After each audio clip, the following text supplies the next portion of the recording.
Russian tank artillery system, BMP, and even an entire column. Or every day, dozens of new videos of the destruction of occupiers' equipment appear online.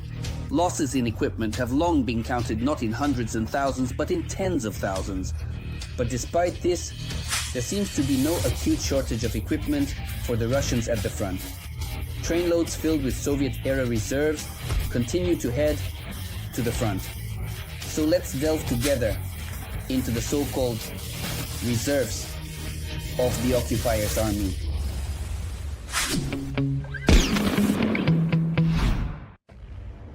March 5th, 1946, Westminster College in the small American town of Fulton. It was here that the former Prime Minister of the United Kingdom, Winston Churchill, delivered his most famous speech. From what I have undoubtedly seen during the war in our Russian friends and allies, I conclude that they admire nothing more than strength and respect nothing less than weakness, especially military weakness. Many have dubbed the Fulton speech as the actual beginning of the Cold War, a somewhat theatrical war where enemies did not fight on the fields of heavy battles, but in military factories, trying to defeat not an army, but merely paper, statistics and numbers.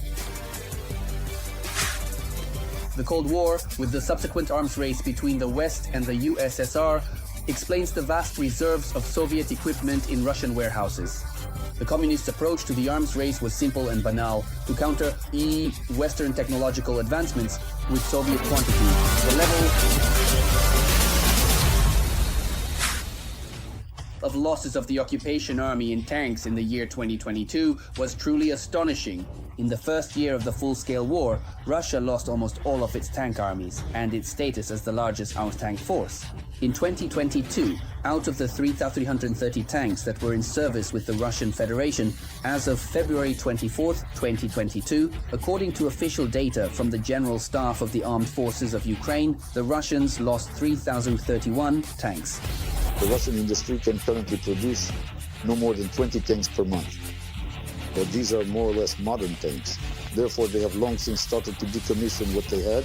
There was the T-62, old tanks that were 30 or 40 years old, and now it's the turn of tanks that are over 60 years old. And although in 2023, due to the change in tactics of the occupiers, the rate of disposal of Russian tank forces somewhat decreased, the Russian military-industrial complex is still unable to compensate for the losses with the production of new equipment. It's clear that there is money there, they can produce something, this must be acknowledged, but not to the extent that they are producing something incredible. And here, long-term storage warehouses come to the aid of the aggressor, where, by the most conservative estimates, no less than 15,000 Soviet-made tanks have accumulated.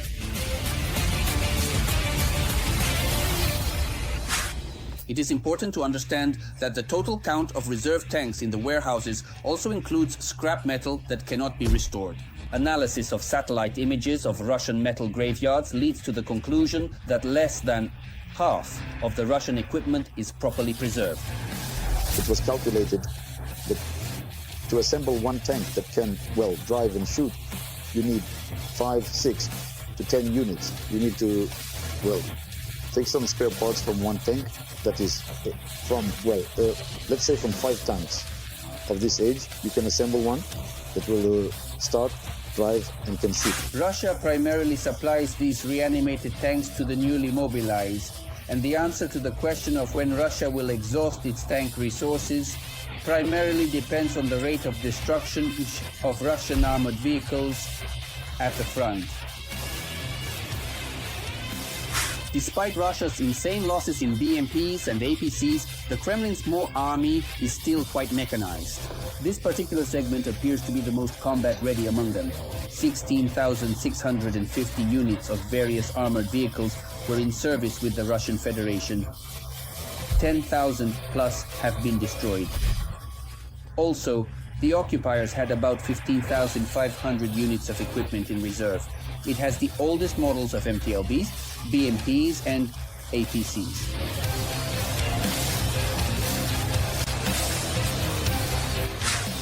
It is precisely these reserves that Russian military engineers are laboring over, creating metallic Frankensteins from decommissioned samples such as MTLBs with naval guns and sea-based Ogon complexes.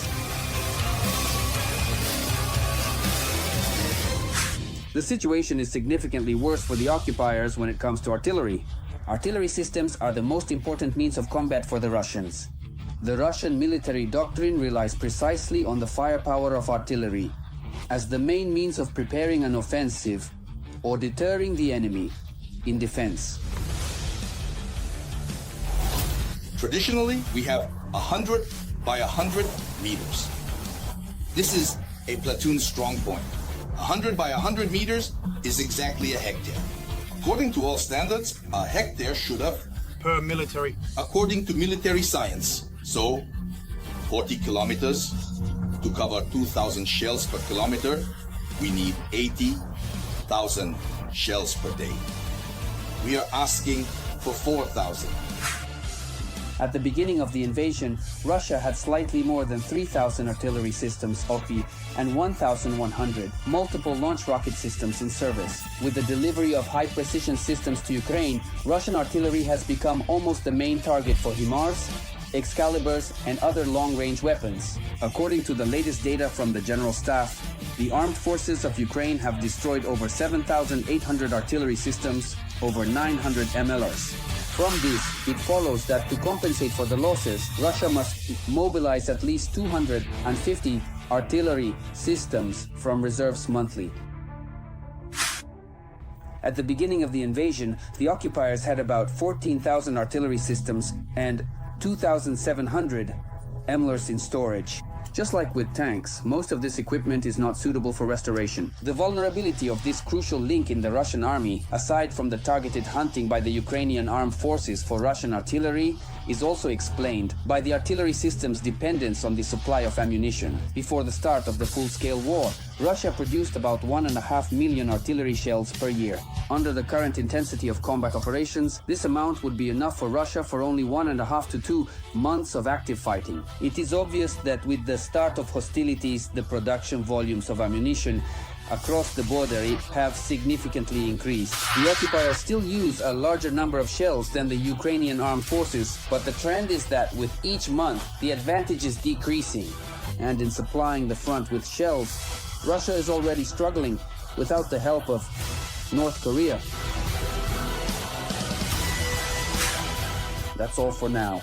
Don't forget to write in the comments about which types of weapons you would like to learn more about. Give this video a like, and of course, subscribe to our channel so you don't miss new episodes of Arsenal.